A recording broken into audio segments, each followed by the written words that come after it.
बिस्मिल्लाहिर्रहमानिर्रहीम, अस्सलाम वालेकुम वरहमतुल्लाह। उम्मीद करते हैं आप खैरियत से होंगे। हॉकाई के एक और एपिसोड के साथ आपका मेज़बान मोहम्मद साद असलम हाज़िर खिदमत है। हमारे साथ एक बार फिर अदनान भी मौजूद हैं। अदनान साहब, बहुत बहुत शुक्रिया प्रोग्राम में आपने शुक्रिया।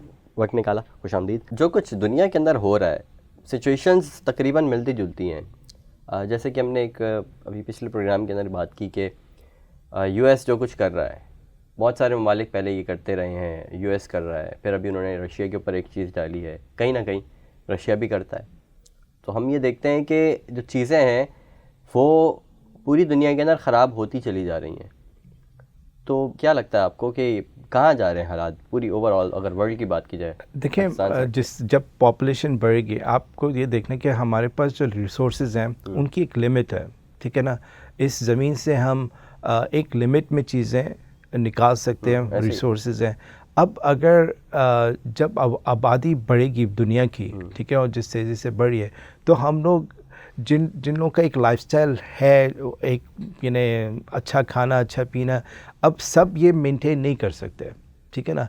तो अब जिस तरह से हालात जा रहे हैं, और क्लाइमेट चेंज की भी बात आती है कि दुनिया के अंदर ग्लोबल वार्मिंग हो रही है, यानी एक्सट्रीम टेम्परेचर्स हैं। सर्दी भी अगर कहीं है एक्सट्रीम है, गर्मी भी एक्सट्रीम है, कहत पड़ रहा है बहुत सारी जगहों पे, और फसलें तबाह हो रही हैं। फिर आपकी जो हम लोग इंसेक्टिसाइड्स वगैरह यूज़ करते हैं, उसके रिpercussions हो रहे हैं। आपकी कीड़े जो हैं, जिस तरह से हम एंटीबायोटिक अगर ज़्यादा इस्तेमाल करें हम इम्यून हो जाते हैं, उसी तरह से जो ये एक्सटेंसिव पेस्टिसाइड्स के इस्तेमाल से जो कीड़े होते हैं वो और ताकत से आते हैं। फिर उनके लिए मज़ीद आपको पॉइजनस पेस्टिसाइड इस्तेमाल करना, तो ये विशियस साइकिल है। इससे आपकी फसलें तबाह होती हैं, आपका ज़मीन ख़राब होती है, तो आपका एग्रीकल्चर रिप्रोडक्शन कम होता है। तो यही दुनिया की जो सूरत है वो सब इससे रिलेटेड है। अगर हम थोड़ा सा पीछे जाएं, जब ये अरब स्प्रिंग वगैरह शुरू हुआ था, तो उस वक्त जो मेन कंसर्न थी वो यही थी, सीरिया के अंदर जो इशू ख़राब हो, क्योंकि वहाँ पर कहत पड़ा हुआ था, पानी की किल्लत हुई, तो लोगों ने गवर्नमेंट के ख़िलाफ़ जो है वो अपराइजिंग शुरू कर दी। ये सूरत हाल बेसिकली ऑलमोस्ट हर जगह अभी नज़र आएगी। भूख से मसला शुरू होता है। बिल्कुल भूख से मसला, क्योंकि देखिए, अगर कोई भी किसी भी इंसान को वो अपनी तो भूख बर्दाश्त कर लेगा, लेकिन अपने बच्चों की नहीं बर्दाश्त होती।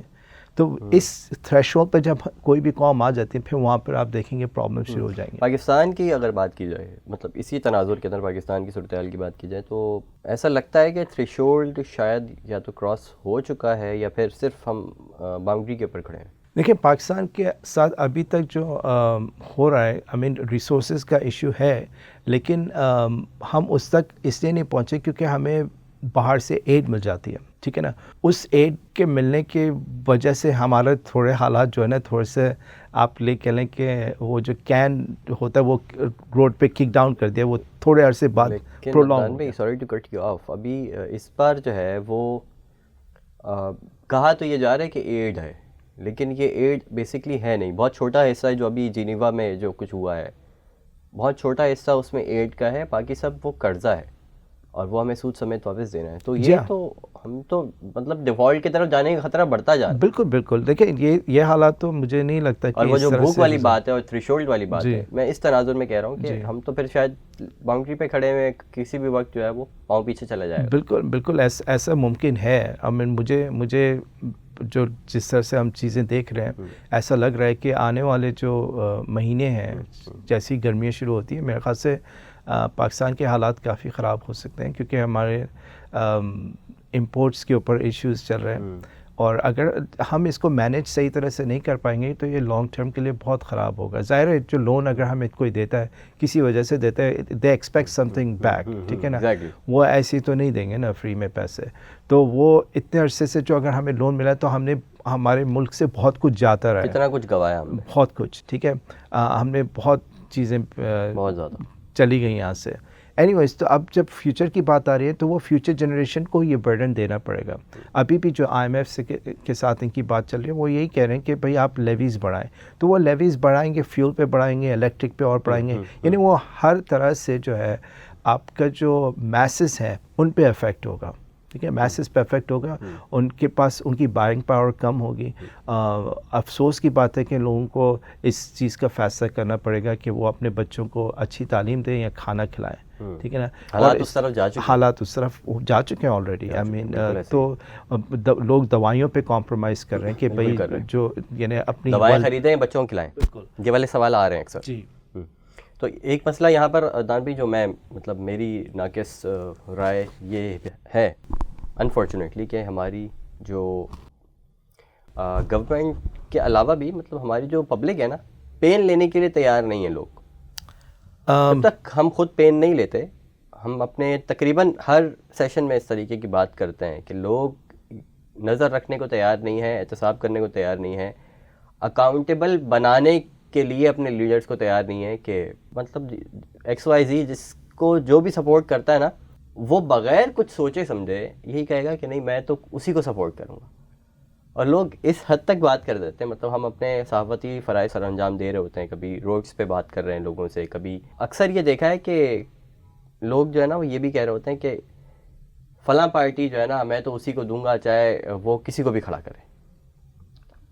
ये वाले जब हालात होंगे तो फिर हालात ऐसे ही रहेंगे। बिल्कुल, देखें लोगों में शऊर आना चाहिए कि देखें दुनिया किस तरह से चल रही है, आपका मुल्क किस तरह से चल रहा है। ये जो आप बात कर रहे हैं कि अगर कुछ लोग होते हैं वो सिर्फ अपना उन्होंने माइंड बनाया हुआ है, तो ये इको एक चेम्बर है, उसमें रहते हैं, वो सिर्फ वही बात सुनते हैं जो उनको अच्छी लगती है और बाकी सब चीज़ें कट ऑफ कर देते हैं, ठीक है। वो बबल में रह रहे होते हैं, उनको ये अंदाज़ा नहीं है कि उनके इस फैसले से या क्योंकि उन्होंने इस पे इतना सोचा नहीं है और ये सोच समझ से बालातर हो के ये चीज़ कर रहे हैं बायस की बिना पे, तो इसके लॉन्ग टर्म रिपरकशंस क्या हैं। अगर आप म्यूनिसिपैलिटी के जो इलेक्शंस हो रहे हैं उसके अंदर एक सही इंसान को लेकर नहीं आते हैं, तो फिर आप देख लें अभी जो शहर के साथ पिछले सालों में हो रहा है ये कंटिन्यू रहेगा। यानी आपके पास इलेक्ट्रिक का मसला है, पानी का मसला है, गैस का मसला है, कचरे का मसला है, रोड का मसला है, कोई ऐसी सफरिंग फ्रॉम इयर्स। बिल्कुल, कराची की अगर बात की जाए तो गलत नहीं होगा। आई मीन इंटरनेशनली लोग जो ऑब्जर्वर्स हैं वो कहते हैं कि ये शहर रहने के काबिल नहीं रहेगा। आई मीन कुछ ही अरसे में, आई मीन जिस तरह से यहाँ पर मसाइल हैं, आई मीन कोई हल भी नज़र नहीं आ रहा होता। यानी आप कहाँ से शुरू करें, कहाँ ख़त्म करें। तो लेट्स होप कि इस दफ़ा लोग जो है वो इस चीज़ को समझें कि उनका वोट कितनी मायने रखता है, क्योंकि जितने फंड्स हम दे रहे होते हैं, जो टैक्सेस हमसे लिया जाता है, चाहे आप कहीं पे भी शॉपिंग कर रहे हो उस पर एक परसेंटेज जो होती है टैक्स है, वो मनी कहाँ जा रहा है। यहाँ तक कि माचिस की डब्बी खरीदने में भी टैक्स। बिल्कुल, आई मीन आवाम को ये सोचना चाहिए कि क्या वो ये चाहते हैं कि उनका जो टैक्स का जो मेहनत से वो अर्न करते हैं वो पैसा उनसे जब टैक्स की सूरत में लिया जाता है, वो चाहते हैं कि उससे किसी की SUV आए या किसी का महल आए, या आप चाहते हैं कि कराची की सड़कें बने या इलेक्ट्रिक का या पानी का या गैस का निज़ाम सही हो। क्या चाहते हैं उस पैसे का? तो ये इंसान, हर इंसान को ये सोचना चाहिए कि वो बहुत अहम है कि आप एक सही इंसान को वोट दें। ऑलराइट नाज़रीन, this was the session. Me Mohammad Saad Aslam signing off. आपसे मिलते हैं नेक्स्ट प्रोग्राम में। अदनान साहब, thank you so much for being part of the program. अपना ख्याल रखिएगा। अल्लाह हाफ़िज़।